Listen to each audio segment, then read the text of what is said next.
요한복음 21장 15절부터 17절의 말씀을 우리 함께 합독하시겠습니다.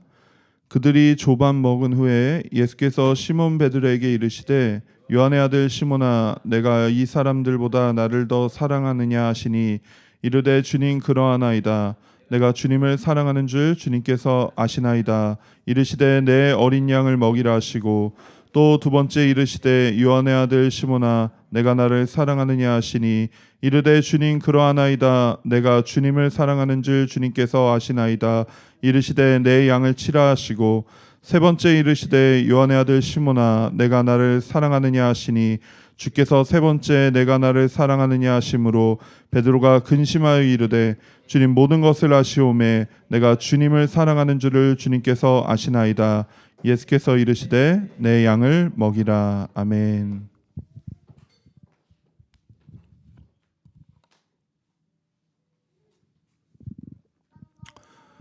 여러분 그 사랑에 대해서 생각해 보신 적이 있으십니까? 우리가 사랑이라는 말을 진짜 많이 쓰잖아요. 근데 그냥 사랑이라고 하면은 사실은 너무 추상적인 것 같아요. 너무 추상적인데 우리가 사랑이라고 할 때 도대체 뭐가 사랑이냐는 거죠. 부모가 자식을 사랑합니다. 그런데 그 사랑을 어떻게 알죠? 그러니까 연인끼리 사랑을 합니다. 그런데 그 사랑을 어떻게 아냐는 거죠. 그러니까 사실 우리가 사랑한다라고 했을 때 그 사랑은 확인이 좀 어려운 개념 같습니다. 물론 수많은 세월을 거쳐서 우리가 그 사랑을 깨닫게 될 수는 있어도요. 그 사랑의 근거를 찾자면 우리가 그 근거를 찾기가 참 어렵습니다. 선물을 준다고 해서 다 사랑이 아니고요. 밥을 지어준다고 해서 다 사랑이 아닙니다. 아무 상관도 없는 사람한테도 그런 선행을 베풀 수 있다고요.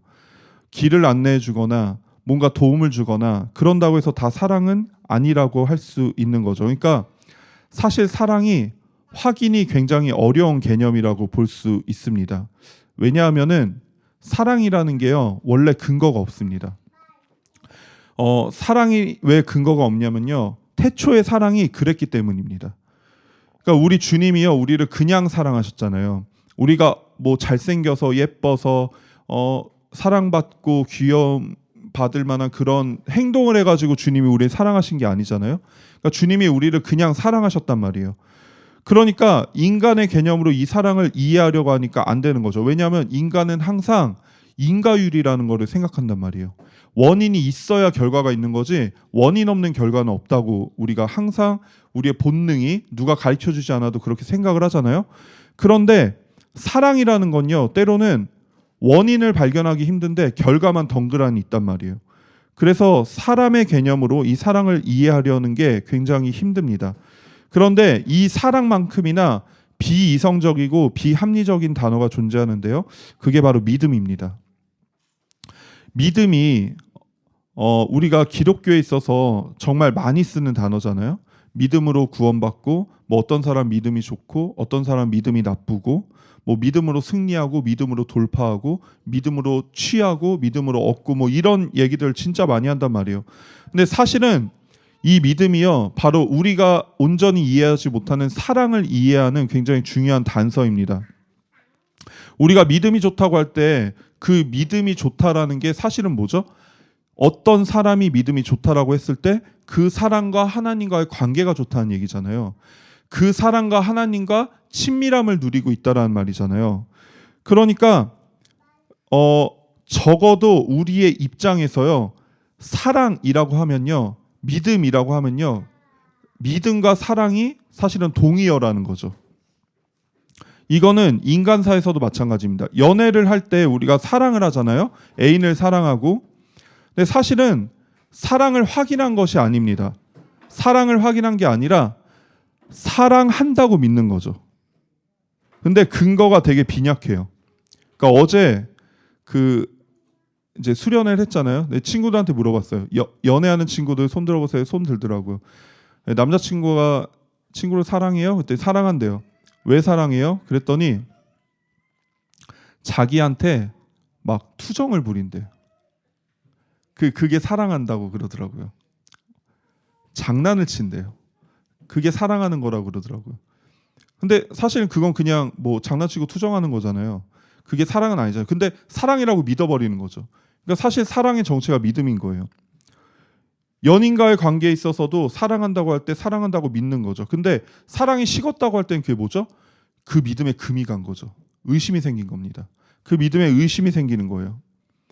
그 믿음에 의심이 전혀 없을 때는 연인 간의 사랑이 불타오른다고 표현을 하지만 어떤 사건으로 인해서 의심살 만한 행동이나 말들로 인해서 그 사랑에 일말의 의심이 생기면요, 관계가 멀어지는 거예요. 사랑이 식었다고 표현을 하는 거죠. 우리가 하나님과의 사랑을 말할 때도 사실 마찬가지입니다. 하나님이 우리를 사랑하신다고 알고 있는데 하나님의 사랑에 의심이 생겨버릴 때가 있습니다. 어떨 때죠? 우리가 고난을 받을 때, 우리가 힘들 때, 좌절할 때, 절망할 때 하나님이 정말 나를 사랑하시나? 이렇게 의심이 든단 말이에요. 그런데 여러분, 반대로 내가 하나님을 사랑한다라는 고백을 하잖아요. 우리가 하나님 사랑합니다, 예수님 사랑합니다 이렇게 고백을 하잖아요. 근데 그 고백을 할 때 내가 하나님을 사랑한다라는 그 사랑을 의심해 보신 적이 있으십니까? 내가 지금은 하나님을 사랑한다라고 생각해가지고 그렇게 느껴져서 그렇게 고백을 하지만 이 사랑이 진짜인가 의심해 보신 적이 있으십니까? 오늘 본문에 누가 등장을 하냐면요, 베드로 사도가 등장을 합니다. 이 베드로가 얼마나 위대한 인물이냐면요, 예수님과 함께 동행했던 사도들 중에서도요 단연 돋보이는 분이셨어요. 이분이 얼마나 대단하시냐면요, 예수님이 어느 날 제자들한테 물으세요. 너희는 나를 뭐라고 하느냐 이렇게 물으신단 말이에요. 그랬더니 주는 그리스도시요 살아계신 하나님의 아들이십니다. 그랬더니 예수님이 극찬을 하세요. 그래서 베드로야, 네 이름 위에 교회를 세울 거야. 음부의 권세가 너를 절대 해치지 못할 거야. 너에게 천국 열쇠를 줄 거야. 네가 매면 하늘에서 매이고 네가 풀면 하늘에서 풀릴 거야. 막 이렇게 극찬을 하신단 말이에요. 그리고 초대교회 수장으로서 설교 한 번을 하면요 3,000명의 사람들이 회심해서 돌아오고 막 손을 얹고 그냥 기도하면 귀신이 떠나가고, 심지어는 베드로의 그림자에 닿기만 해도 병이 낫고 막 이런 일들이 있단 말이에요. 그리고 전승에 의하면 로마의 탄압으로 수많은 기독교인들이 떠날 때요 막 다 도망을 가다가 베드로가 홀로 로마로 향하시는 예수님의 환상을 보고요, 베드로 혼자 그 도망가는 피난길에서 다시 로마로 돌아갑니다. 예수님 따라서. 그래가지고 예수님처럼 똑바로 십자가에 박혀서 죽을 수 없다라고 해서 십자가에 거꾸로 박혀가지고 순교하신 분이란 말이에요. 예수님을 너무나 사랑했고 예수님을 너무나 목숨 걸고 따랐던 가장 대표적인 인물이 바로 베드로 사도입니다. 그런데 처음부터 그랬냐? 그렇지 않았다는 거죠. 이분이 원래 어부셨습니다. 그런데 문제가 있어요. 고기를 잘 못 잡으세요. 고기를 잘 못 잡으시니까 예수님이 딱 보시고, 야, 너 고기 잡을 사람이 아니다. 사람을 낚는 어부가 되라. 그래서 부르신단 말이에요. 그래서 예수님이 베드로를 불러가지고 막 베드로가 예수님을 따라다녔어요. 3년 반 동안 따라다녔어요. 근데 여러 가지 우여곡절이 있었습니다. 특히 베드로 사도한테 정말 많은 사건들이 있었어요. 근데 그걸 차치하고서라도 그가 누구보다 예수님을 사랑했다는 걸 말해주는 말씀들이 굉장히 많아요. 마태복음 16장에 보시면요, 예수님이 제자들한테 순한 예고를 하십니다. 자기가 예루살렘으로 올라가서 장로들과 대제사장들과 서기관들에게 많은 고난을 받고 죽임을 당하고 제3일에 살아나야 할 것을 제자들한테 말씀을 해주신단 말이에요. 그랬더니요, 베드로가 그때 뭐라고 말하냐면 16장 22절에 베드로가 예수를 붙들고 항변하여 이르되 주여 그리마옵소서, 이 일이 결코 주께 미치지 아니하리이다, 이렇게 얘기를 한단 말이에요. 그냥 말한 게 아니라 항변하여 이르되, 그러니까 원문대로 해석을 하면요, 주님께 예수님한테 따져 묻대. 질책하면서 묻대. 아니 주님, 그게 무슨 말씀이세요? 우리가 있는데 왜 주님한테 그런 일이 벌어집니까? 예수님한테는 절대 그런 일이 생기지 않도록 내가 할 테니까 걱정 단단히 붙들어 매세요. 이렇게 말을 한 인물이란 말이에요. 그리고 예수님이 붙잡히시기 전날 예수님이 제자를 다 불러다 놓고 최후의 만찬을 하시고 감난산으로 올라가십니다. 그리고 모아놓고 오늘 밤 너희가 나를 다 버릴 거야, 이렇게 말씀을 하세요. 그랬더니 베드로가요, 마태복음 26장 33절에 이렇게 얘기합니다. 베드로가 대답하여 이르되 모두 주를 버릴지라도 나는 결코 주를 버리지 않겠나이다. 이렇게 호언장담합니다. 그랬더니 예수님께서요, 베드로야, 네가 오늘 밤 닭이 울기 전에 나를 3번 부인하게 될 거야, 이렇게 말씀을 하신단 말이에요. 그랬더니 베드로가 또 한마디를 하는데요, 35절에 베드로가 이르되 내가 주와 함께 죽을지언정 주를 부인하지 않겠나이다 하고 모든 제자도 그와 같이 말하니라, 이렇게 말씀하신단 말이에요. 베드로가요, 차라리 죽으면 죽었지 예수님 부인하지 않는데요. 내 목숨을 포기하면 포기했지 내 예수님 떠나지 않겠다라고 호언장담한단 말이에요. 한두 번 한 게 아니라요. 그런 말이 있을 때마다 베드로가 주님 그런 말씀하세요. 제가 있잖아요. 저는 절대 주님 부인하지 않습니다. 주님 배신하지 않습니다. 목숨 걸고 끝까지 따라갑니다. 그랬던 사람이란 말이에요. 여기까지만 봐도 베드로가 얼마나 예수님을 사랑했는지 우리가 너무 잘 알 수 있죠. 베드로가 목숨 걸고 예수님 사랑했던 사람입니다. 이게 진실이라고요. 거짓이 아니에요. 실제로 예수님이 잡혀가실 때 베드로가 칼을 빼들고 덤볐어요. 예수님 구하려고. 예수님 지키려고 했단 말이에요. 차라리 예수님 데려가려면 나를 죽이고 막 이런 마음이 들었겠죠. 그래서 혹시나 했어요. 진짜 베드로가 예수님을 위해서 목숨을 버리는 줄 알았단 말이에요. 그런데 예수님이 붙잡혀서 모진 고통을 당하시는 그 장면을 보니까 베드로의 마음이 두려워진 거예요. 나도 그렇게 될까 봐. 그때 마침 대제사장의 여종이요 베드로를 알아봅니다. 너 예수님 제자 아니야? 이렇게 물어보는 거예요. 한 번을 물어본 게 아니에요. 3번을 물어봐요. 그때 베드로가 어떻게 말하면요. 한 번 물어봤을 때 베드로가 모든 사람 앞에서 부인하여 이르되 나는 네가 무슨 말을 하는지 도무지 모르겠다. 그 또 물어봐요. 야, 너 예수님이랑 같이 다니던 예수님 제자 아니야? 그랬더니요. 2번째 베드로가 맹세하고 또 부인하여 이르되 나는 그 사람을 알지 못하노라. 그리고 또 물어봐요. 아니야. 이 사람 봤잖아요. 여러분 이 사람 보지 않았어요? 예수님 곁에 다니던 사람이잖아요. 그랬더니 베드로가 마지막으로 그가 저주하며 맹세하되 나는 그 사람을 알지 못하노라. 이렇게 한단 말이에요. 저주하며 맹세하되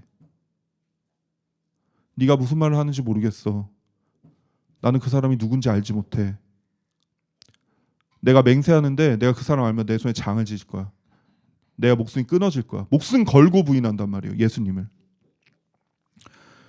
그러니 곧 닭이 울더라. 이렇게 말씀하십니다. 이에 베드로가 예수님의 말씀에 닭 울기 전에 네가 3번 나를 부인하리라 하심이 생각나서 밖에 나가서 심히 통곡을 하면서 도망갑니다.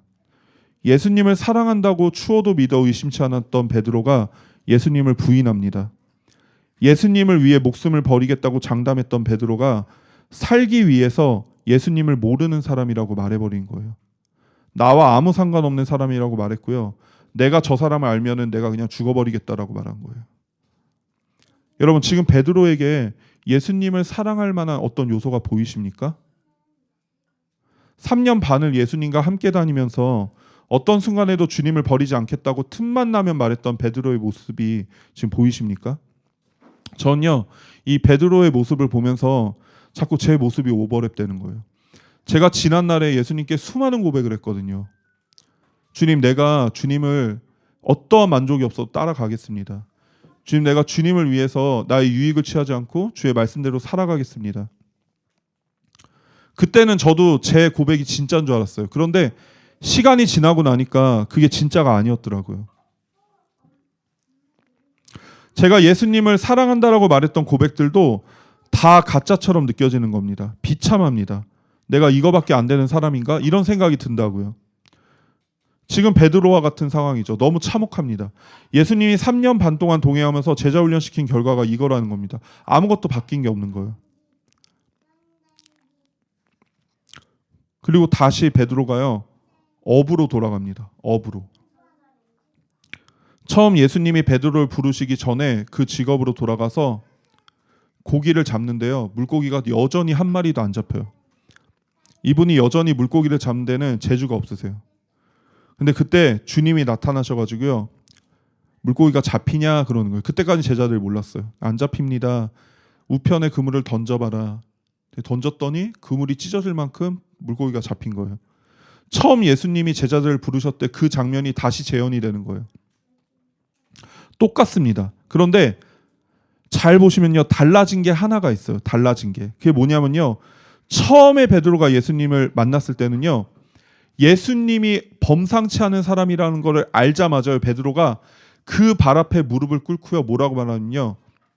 주여 나를 떠나소서. 나는 죄인이로소이다. 주님 나를 떠나세요. 내가 주님과 함께 있음을 내가 감당치 못하겠습니다. 주여 나를 떠나소서 이렇게 얘기한단 말이에요. 그런데 지금은요.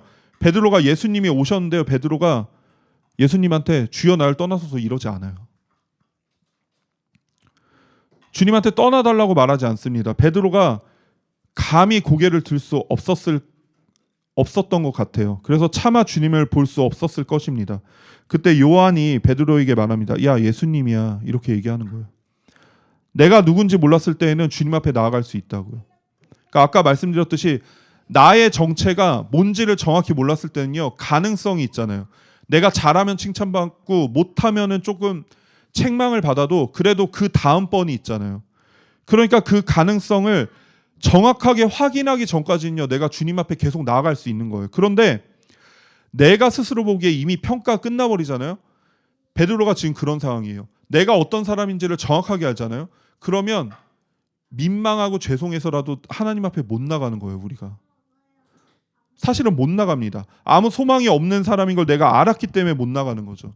내가 주님 앞에 가져갈 어떠한 요만한 거리도 없으니까 못 나가는 거죠. 그런데 베드로가요. 그런 사람인 걸 내가 알았으면 그런 주님 앞에 민망해서라도 못 나가야 되는데 고개를 들 수 없어서라도 못 나가야 되는데 베드로가 배에서 뛰어내립니다. 예수님한테 가려고. 예전에는 내가 죄인이기 때문에 예수님 앞에 나아갈 수 없었는데요. 베드로가 3년 반 동안 배운 게 있어요. 내가 죄인이라서 예수님 앞에 나아가야 된다는 거. 내가 소망이 없는 사람이라서 예수님 앞에 나아가야 된다는 걸 베드로가 배워버린 거예요. 이제는 죄인이기 때문에 주님 앞에 선 베드로, 그리고 그런 베드로를 보시면서요. 오늘 본문의 말씀을 주님께서 하십니다. 베드로한테 질문을 하십니다. 요한의 아들 시몬아, 네가 이 사람들보다 나를 더 사랑하냐? 이렇게 물으시는 거예요. 여러분 이걸 한번 가만히 생각해 보신 적 있으십니까? 물론 우리가 어떤 위대한 주님의 종이 되거나 어떤 사역을 감당할 베드로니까, 그러니까 가장 중요한 게 주님과 베드로와의 관계니까, 그래서 그 사랑을 다시 한번 확인하고 싶으셔가지고 그래서 물은 거라고 그렇게 가볍게 이해를 할 수도 있지만 저는 조금 약간 이게 너무 이상했어요. 왜냐하면요.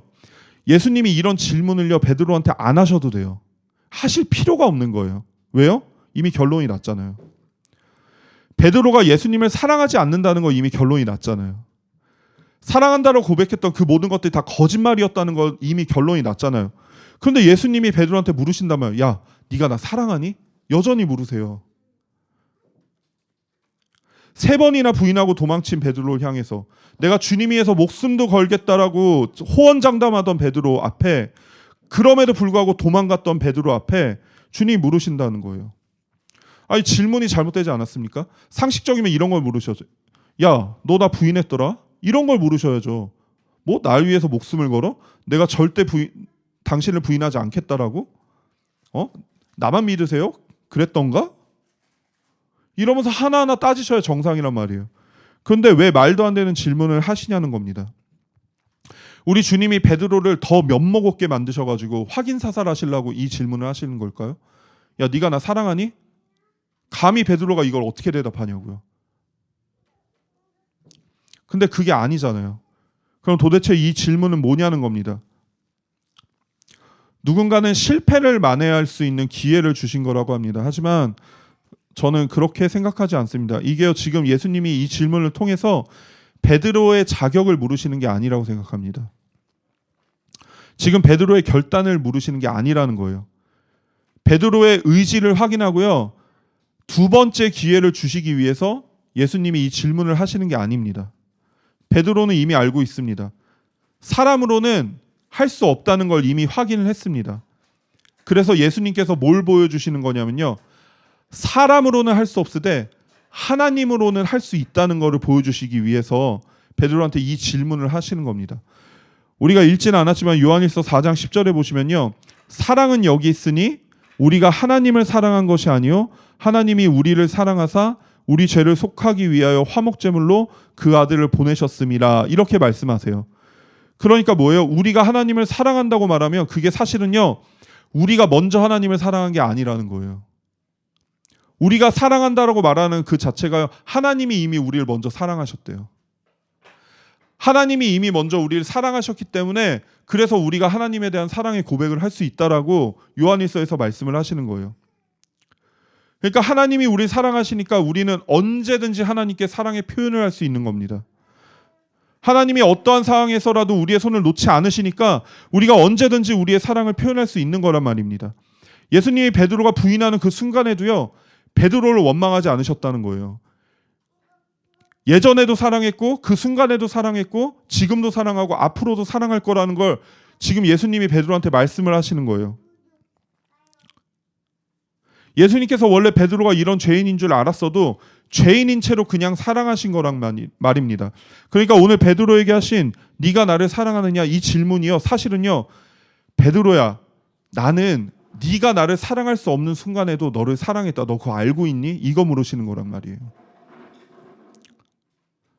내가 너를 단 한순간도 놓지 않고 계속해서 너를 사랑해 왔는데 너 그거 알고 있니? 이거 물으시는 거예요. 베드로가 예수님을 사랑한다고 고백하려면요, 베드로의 어떠함에 의지해서는 도저히 그 사랑이 나올 수 없습니다.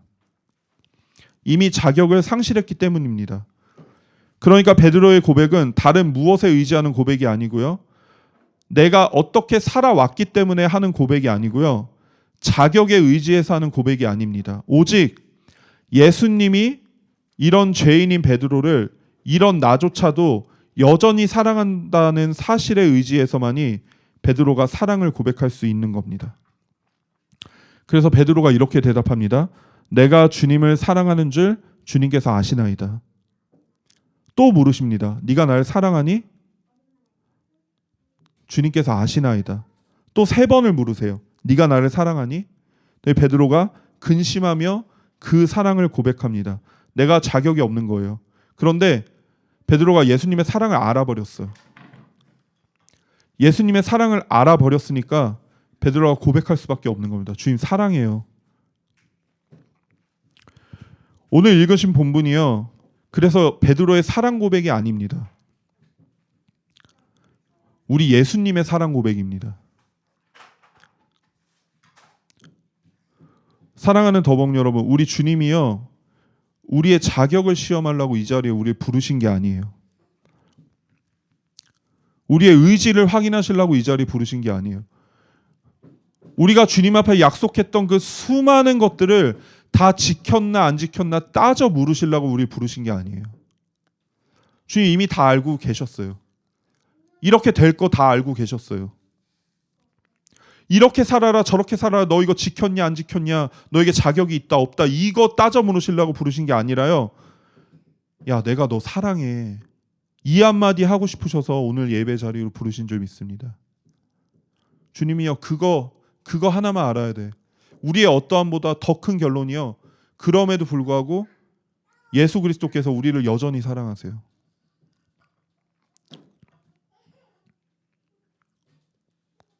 그러니까 저희는 주님 앞에 이 고백을 할 수밖에 없는 겁니다. 주님, 제가 알았습니다. 베드로와 마찬가지로 주님, 제가 알았어요. 제가 할 수 없는 거 아는데요, 그럼에도 불구하고 주님 저를 사랑하시는 거 알아요. 제가 예수님을 부인하는 그 순간에 저를 사랑하고 계셨던 거 이제 알았어요. 어떤 자격도 논할 수 없는 그 순간조차 주님이 저를 사랑하고 계셨다는 걸 알았습니다. 그리고 이 순간이 비로소 내가 다시 일어나서 주님을 예배하고 주님을 찬양할 수 있는 자리인 것 또한 알았습니다. 그랬더니 우리 예수님이요, 베드로한테, 그걸 안 베드로한테 이렇게 말씀하십니다. 야 됐다, 이제 준비가 다 됐다, 내 양을 쳐라, 이렇게 말씀하시는 거예요. 이게 위대한 사역자가 되라는 콜링이 아닙니다. 위대한 초대교회 수장이 돼가지고 한 번의 설교로 3,000명을 회개시키고 막 귀신을 쫓아내고 병든 자를 고치고 그런 사역을 하라는 말씀이 아니에요. 내 양을 쳐라 뭐예요? 이제 네가 나를 따라올 준비가 됐구나. 그냥 이 말씀하시는 거예요. 여러분, 우리가 할 수 없다는 걸 발견하셨다면 우리가 다 아신 겁니다.